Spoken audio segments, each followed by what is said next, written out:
A new day begins on the vast savannah of Botswana in the Balela Wildlife Reserve.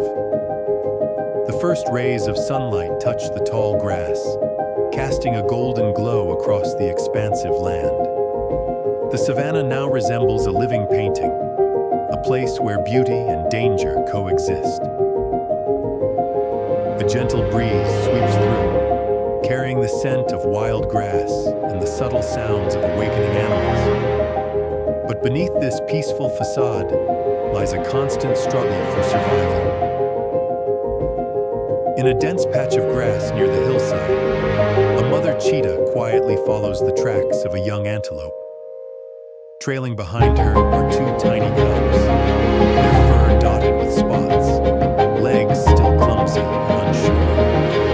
They're only a few months old, at an age where they learn everything: how to hunt, how to listen, and how to survive in this harsh world. To them, their mother is everything: protector, teacher, and the only source of warmth and safety. But as she follows the trail through a patch of low forest, she doesn't notice the deadly threat lying in wait. A steel trap, hidden under dry leaves, placed there by poachers. And then, snap! A jarring metal clang shatters the wood. The mother cheetah roars in pain, her hind leg clamped tightly by the trap. She struggles, but every movement causes more blood to spurt from her. Her cries echo through the forest. The two cubs, terrified, rush to her side, not understanding what's happening. They only know their mother is hurting, and they can do nothing. Several kilometers away, Themba, a young park ranger, is on his way back to the station after a night shift. He knows the forest sounds well, but that cry sends a chill down his spine. It's not the call of a predator, but a cry for help. Without hesitation, Themba turns his vehicle and heads straight toward the sound. It takes him only minutes to arrive. What he sees causes his heart to sink. A mother cheetah, desperately trying to free herself from a cruel steel trap. Blood stains the ground around her. She's exhausted, but still snarling in fear. The two cubs huddle behind a bush, trembling like leaves in the wind. Themba knows this is incredibly dangerous. A wounded cheetah with cubs will fight fiercely if threatened. But he also knows if he does nothing, she will die. And the cubs, they won't survive alone. There's no time to call for backup. The poachers could return at any moment. He opens the trunk, takes out a tranquilizer gun just in case, but doesn't use it. Raising his hands high, he slowly approaches the cheetah, speaking softly, as if trying to calm both her and himself. She hisses, but there's something in her eyes, as if she understands, or is choosing to trust him. Themba kneels by the trap. The cold metal is rusted and razor sharp. He begins unlocking each latch. His hands shake from stress, sweat pours down his face even though the morning is still cool.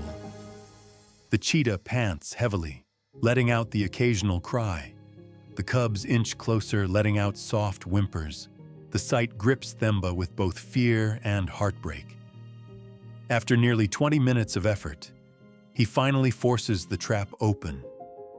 The cheetah collapses, breathing hard.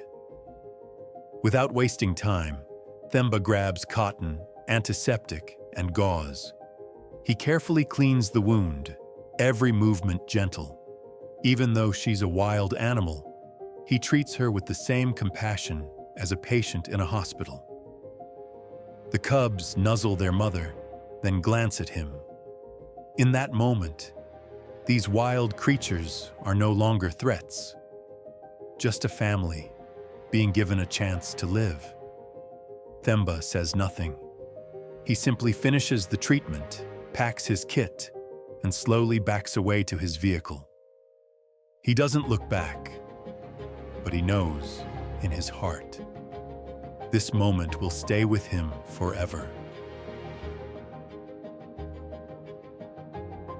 A few weeks later, one morning while on patrol, Themba spots a shadow standing silently on a rise in the grasslands.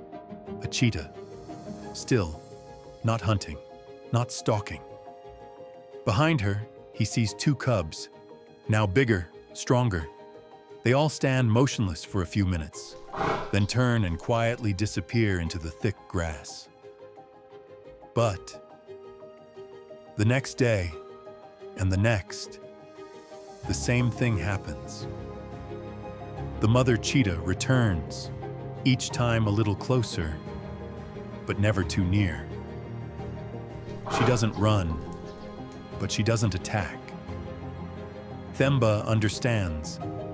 This is how a cheetah says thank you, not with words, not with a gesture, but simply with her presence, calm, trusting, and watchful. From then on, every time he passes that area, he feels lighter. Even if he never sees the cheetah family again, he knows they are out there, living, thriving because of that one moment. In a world where humans and nature so often seem at odds, moments like this remind us of the quiet miracles, a shared glance, a silent trust, and a bond that can change a life. That's why Themba continues his work, not just to protect wildlife, but to preserve these rare moments, where a small act of courage can save an entire world.